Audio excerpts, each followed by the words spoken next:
topic number 2, we're going to interview the very, very funny, as everybody can see, very, very funny Kyndra Crump. All right. All right. So my first question for you is, how did you get into stand up comedy?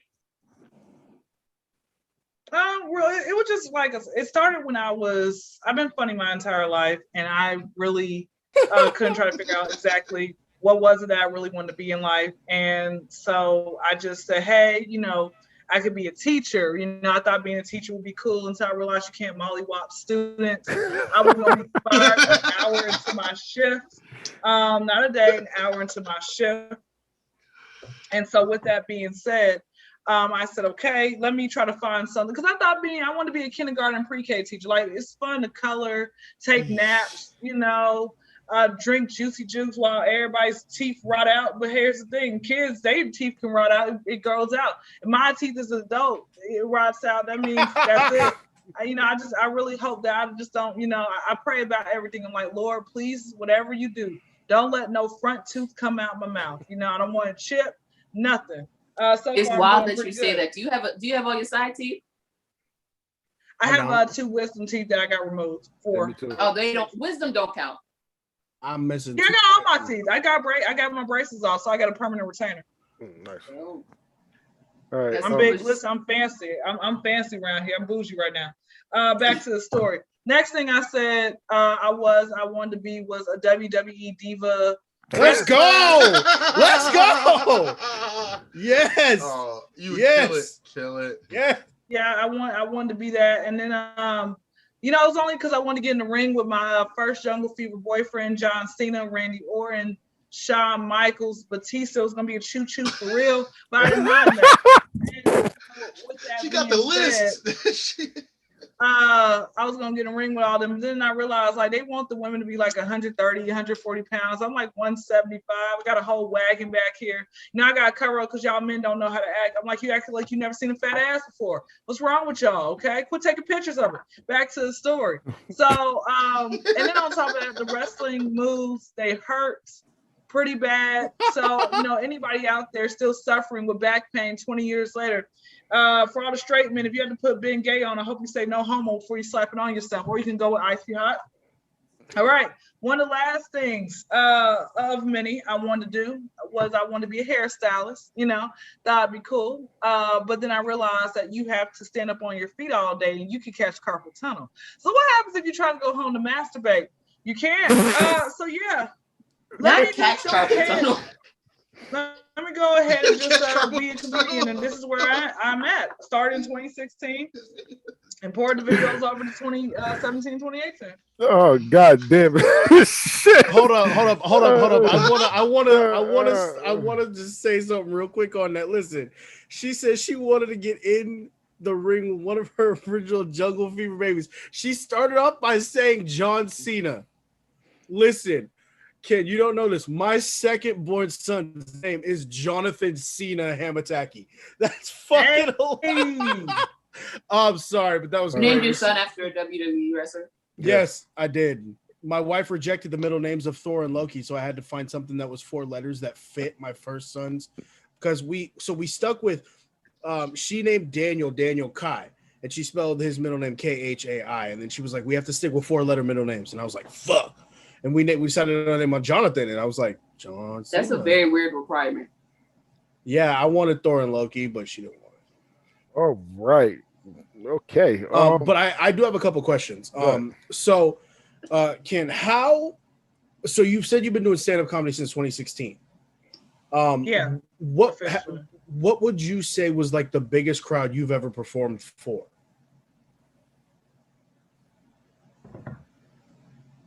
The biggest crowd, I perform every day pretty much. It just depends on all who's listening. But actually having my attention, maybe 25 people. I did a Zoom show, a little Zoom show, a week and some change back. And I think it was like 25 tickets were sold. So that was it. Plus the people who were watching me. Gotcha. Like how you guys were all like in Zoom and we see each other, plus those, like it was like 8 other people, You know, I had to go first because my bedtime is very early. You know, when it hits, when I see that sun just give me the middle finger and it just dips. Oh, yeah, I'm already asleep. I'm already asleep. So that's pretty much it. Oh my goodness. The other question I had too, being in Atlanta, have you like had a chance to run into any of the celebrities down there doing the comedy stuff? I know that a lot of people, like when you do comedy shows, there are a lot of multiple people on the show. So I'm curious if there's been anyone that was kind of bigger that you've performed with or like in the same set or anything like that. That's a good question. You got to realize, here's a little fun fact about me. Stand-up's not really my lane type thing. I'm more of a rant comedian and podcast and conversational type of comedian. I can do stand-up, but like my comfortability comes from just having this conversation with anybody out there, you know, whoever wants to, you know, listen to what I have to say. And so with that being said, as far as with like going to comedy clubs or working with other entertainers, just little locals that nobody knows, they got like 1,000 on IG. So, Gotcha, you know, okay. just they're on the up and coming grind, but nobody who has like, I've seen a couple of people like Desi Banks. I've seen him in the airport twice. I've seen Country Wayne once. I'm like, wow, y'all both tall. You ain't no rapper's high. That's cool. You know, so it's actually refreshing and stuff like that. And say nothing, you know, I was like, oh, look, it's them, you know, and I kept it moving because I think that's what they want you to do. So I've had a couple of people come up to me, a couple of my followers came up to me, hey, you're the comedian. And I'm like, I am the comedian. I said, come on, like, if I like, come on. I love me some Kyndra. I feel like me and Kyndra. Cool. It felt cool. Like I had people, this one girl came to me like a week or 2 weeks ago, and I recently, because I work at the airport, you know, Hartsfield, Jackson, Atlanta, Concourse B is in Bravo 09. Everyone who's listening, come see me. I'm there Friday, Saturday, Sundays, sometimes on Monday, but not really. Leave me a tip with the buddy pass though. Yeah, that's honey. This is a kiosk. Okay, ain't Delta. Back to the story. Come see me. I'm not talking about leave me a tip. I'm not talking about your penis. I'm talking about pocket change. So yeah, I had one person. It was a previous like customer in a way. I just complimented her on her outfit, and I'm the type of person, if I see you looking crazy, I'm gonna talk about you. I'm gonna make you kind of feel warm, and I'm gonna like get you. Like last week, over the weekend, I had got this man's feet. Like he had a fly outfit, right? But his feet looked like the back of some Africans' feet, right? It was all gray and whatnot. That's racist. I can't say that. Sorry. Back to the story. So, you know, with that, and I think he was African, so maybe that's part of the heritage. Oh so my God. We're not gonna be able to air none of this. with all that being said, I had he came to my kiosk. And he had look at Evan. He came to my kiosk and I complimented him on his outfit, and I had zoomed in on his feet and I said, I guess he forgot lotion, you know. But it's like, or just whatever. But this particular girl, she had got off the plane. She got off the plane and she looked pretty nice, and so I kind of, I hyped her up for like 10, 15 seconds, and I shouted her out on her page, and that was weeks ago, right? And she came back and she waved at me, and I'm like, who the hell are you? I'm like, let me not be like that. So I waved back, and she's like, you saw. I said, hey. She's like, oh my goodness, you came to see me, So it's actually kind of cool, like, when I do come across people who do recognize me. Like I'm waiting for the mask. Where it's like, Kyndra, what you doing here in Walmart? I'm like, I'm hunting elephants. What are you doing here in Walmart? In Walmart, you might find them too, because fuck Walmart. Wait. So you say Wawa or Walmart? Walmart.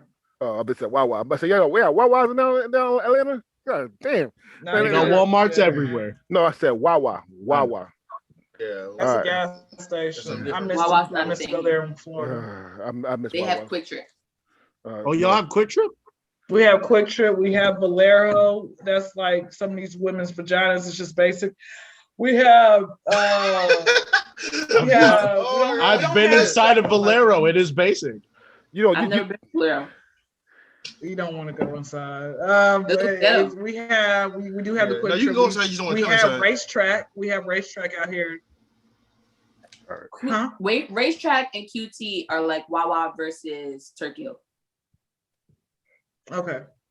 Wawa's Got better. you. All right, Got you. I mean, it's cool.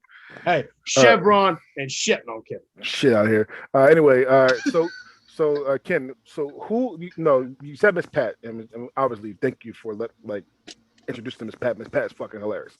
But who else makes you laugh, comedy wise? Me. I like Wanda Sykes is pretty good. I like Wanda Sykes. I like Andrew Schultz. Schultz is dope. I really like Schultz. He's good. He's really good. I like Arnez J. Phenomenal comedian. Chris Rock, Cedric, Steve Harvey, Carlos Miller. Carlos Duval, Miller. Oh, I love Carlos. Yes. Lil Duval's fucking hilarious. Lil Duval's the truth. The truth. That's it, because I'm gonna be honest with y'all. There's a lot of people that I haven't got a chance to go and check out, and I'm gonna be like, there's music I still haven't listened to. I've never listened to any of Jay-Z's albums, okay? But part of that comes from an evangelistic household. Ooh. But let me say this: the reason I haven't caught up on a lot of, I haven't seen Shadas. So the reason I for the reference. Wait. Before you go, you see how me and Cam reacted? Because I'm pretty sure Cam's actually probably seen Shots. The people from the West Coast, for some reason, don't watch this shit. Like Shots are fucking amazing. I love Shots. That's because the West Coast just became relevant like the last 5 years. Anyway, okay. Wow. All right, let me finish. So the reason, like, present day, why I haven't, even though I'm a YouTube head, even though I just recently graduated school, but I'm re-enrolling myself back, so I have free time now. My mind is on trying to be successful and getting the hell out of the Section 8 neighborhood, having my dream house. I have these goals. I got a vision board. So I would love to sit down and watch a lot of stuff that people might say, hey, this is what's on Netflix right now. Check it out. Hey, check this out. But in all retrospect, because my day is consumed of 95% of my time, I'm in my thoughts. Like I'm like a cat. I be vegetating, right?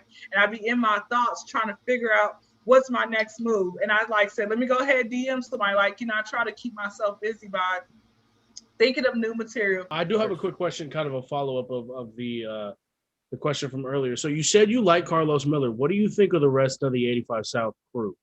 DC Young Fly and Chico B. They're all amazing. I'll rate them in order. Who I think is the best. From 1, 2, 3, Carlos.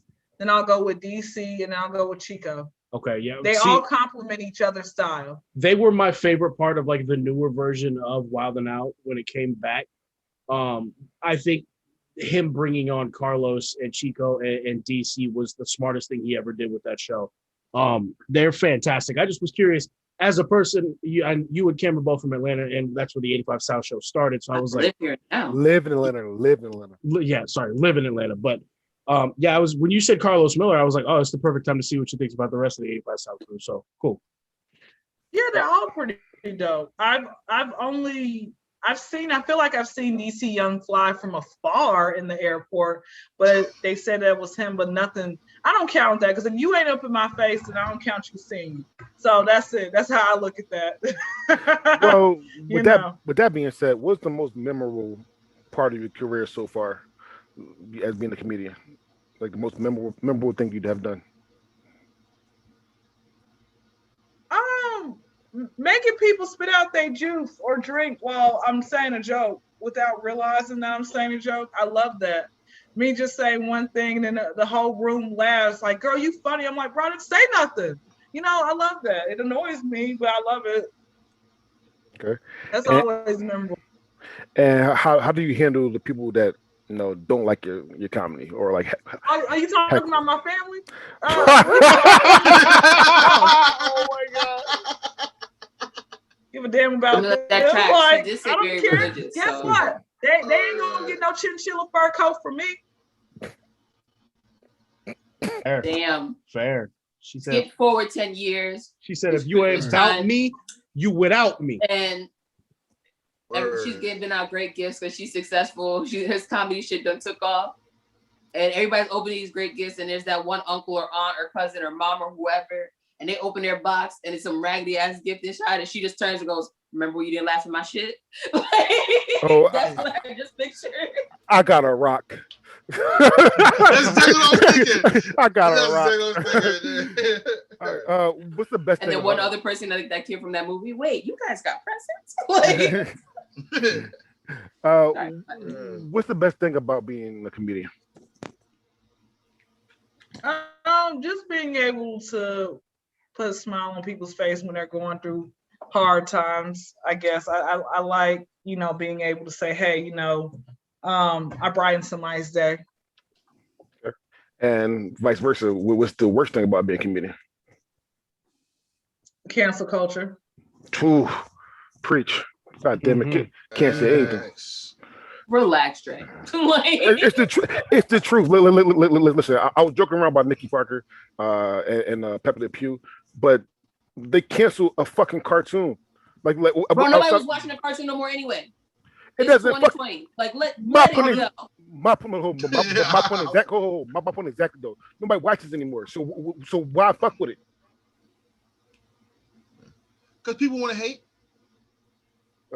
Always. Yeah, there's always something to complain about. I don't know why you have such an attachment to Pepe Le Pew that you be getting all riled up like. It's not Pepe. Culture. Literally, it's not Pepe. It's the whole. It's not Pepe. It's the whole. It's the whole culture. The whole culture. God forbid you ever correct me. That ain't right. No. People want to be. People want to choose to be upset about one stupid shit. Because here's the thing. Listen, I'm okay if you cancel somebody real, but a cartoon like Pepe Le Pew or Johnny Bravo, you can just write them out or make them do different jokes. That's the thing. But that's not here or there. Why anyway, changing the jokes is bad? Why? It's not bad. You just said that. I said you can change the jokes. You You can change the jokes.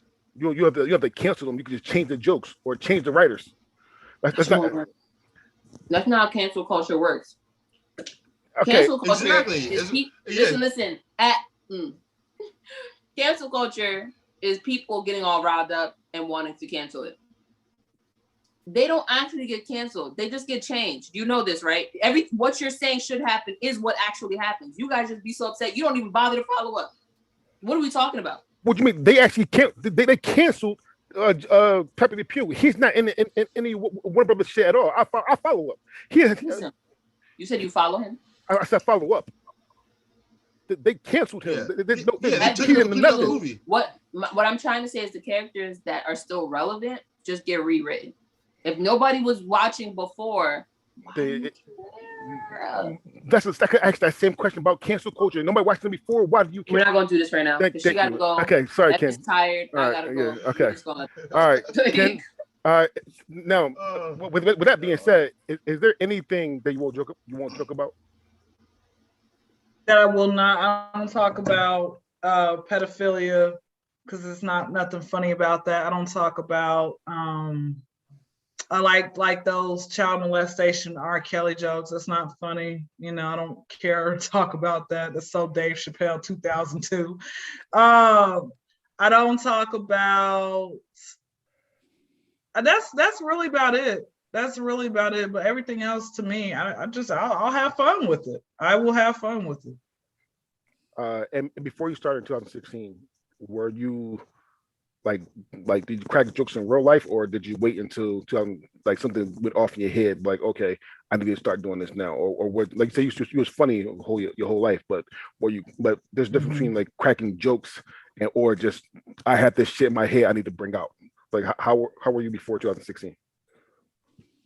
Oh, I was always here's something my mom told me when I was a child. She says, Kyndra, think before you speak, and I never did. So whatever came to my mind, I just said it because like thinking makes my head hurt. Like I be sitting here just like stuck while everybody else already has to answer. I'm like, bro, I'm just gonna spat something out. And sometimes I was right. A lot of times I was wrong. But hey, Jordan didn't make all his shots.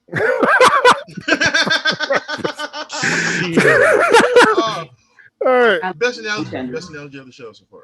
All right. With that being said, do you guys have any more questions for Kyndra? No, especially because I know she gotta go. All right. Well, listen, that's all questions I have. Listen, you were fucking hilarious this whole time. Thank you so much She for being on chose the show. violence. So, do you want to tell everybody where they can find you? Yeah, you guys can find me on the corner, but while I'm not on the corner, you guys can find me on Instagram, The Kyndra Crump Show. D as in the, KY, N as in Nancy, D as in David, RA, CRU, M as in Mary, P as in Paul. Show, it ain't, I'm not with no money sign like I'm fake ass ASAP Rocky. Okay, SHOW. K in my YouTube is KY Kyndra Crump, KYNDRACRUMP. My podcast is The Kyndra Crump Show. And y'all are more than welcome, but it's gonna be a lot earlier because we are, y'all gonna have to probably, make an excuse. I can call in for you, and if you want me to, you can still get paid while you get off work early. So it's always typically Fridays at 9 p.m. Eastern Standard Time.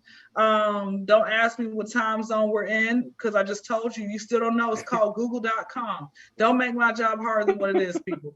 So every Friday night I record Eastern 9 o'clock Eastern Standard Time, and it comes out like the next day.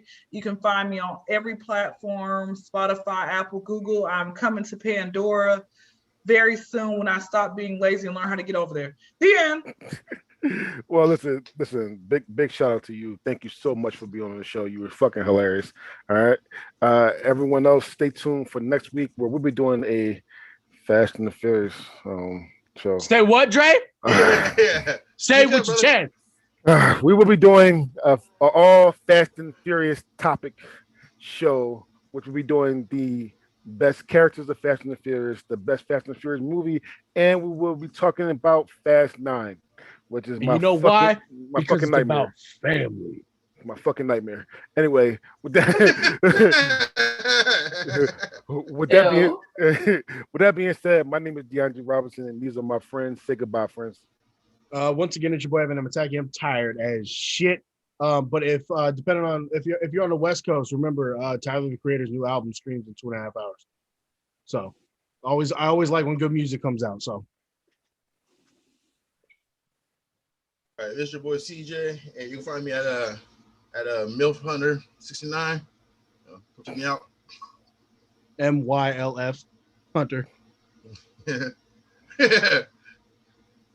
It's your girl Cam. You'll find me as far away from CJ as possible. Jeez. Yeah, this was great. I guess when I make it to where y'all at? Y'all in Hawaii or something like that, or y'all in California? Wish. Portland. We in Oregon. Oregon. Oh, they got black folks there. Great. Listen, Every single It's time. just them. It's just them. Every single time I say I'm in Portland, You're looking at the Oregon. No, real shit. I don't know if anybody know who CT is from YouTube, but I was on this show twice, and I keep saying, listen, I live in Portland, and every time he says like they got black people there, like every single time, they gotta tell him like, yeah, I'm the only one. It's the two black people from Oregon and the one Asian guy. Information that's been collected. They ain't got no duck sauce over there. Oh, god damn it. Why you gotta bring it up every episode? Because she's not wrong. That's fine. I'm gonna make it. She needs to know the truth. What if she don't like duck sauce? No, I listen. don't care about duck sauce, but no, thank you guys so much for having me. There you go. All right, yeah. Come visit. No. You only don't care about duck sauce. You only don't care about duck sauce because you have it. Once you don't have it, I haven't had it yet. That's why I don't care. Oh shit. Okay. Hold on. All right. Wait. What about soft serve ice cream? About what type of ice cream? Soft serve ice cream. I ain't never had that. What is that? I'm going back to the north. You could visit. What is happening? Speaking of soft serve ice cream, wait. Hold on, Evan. Okay, one more. What about the big comfy couch? I like that show. I know the whole theme song. Okay. She at least she had that, because out on the West Coast, nobody knows what the fuck that is. Which sucks. The West Coast didn't exist when Big Comfy Couch was out.